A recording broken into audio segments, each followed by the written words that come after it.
Let's talk about some of the principles of nonverbal communication.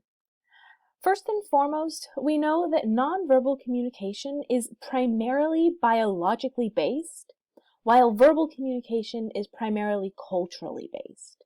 And we know this because some nonverbal communication has the same meaning across cultures.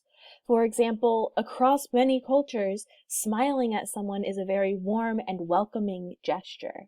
It's just something that we do innately. It's even been found that people who were born with sight impairments, who have never seen someone smile at them before, naturally smile when they are happy. So these nonverbal pieces of communication are biologically based.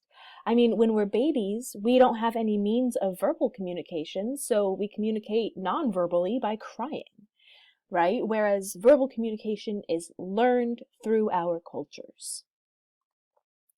Nonverbal communication also conveys important interpersonal and emotional messages.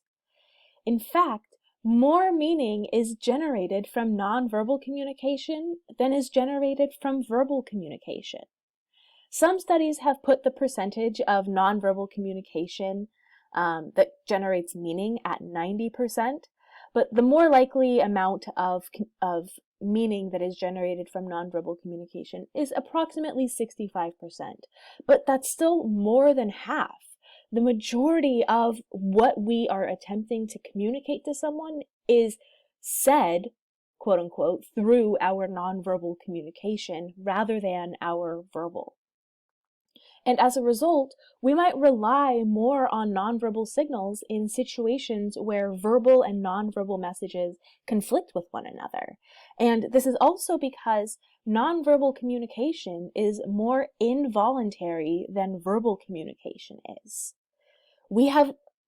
It's much more difficult for us to control or fake our nonverbal communication versus our verbal communication.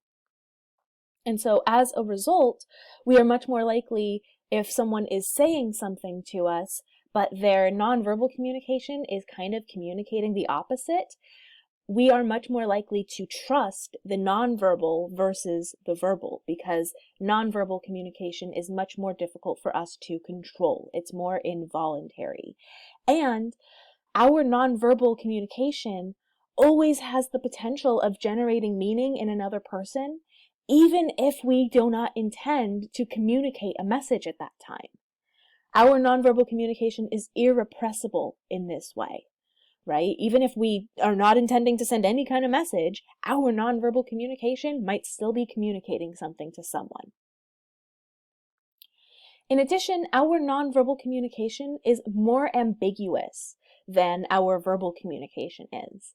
As we said earlier, nonverbal communication doesn't come with a dictionary, and most of our nonverbal signs have multiple different meanings, and as a result can cause misunderstandings potentially.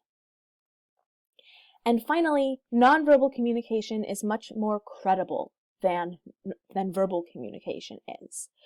As we were saying earlier, we often trust what we see over what we hear. So we put more trust into what people do versus what they say.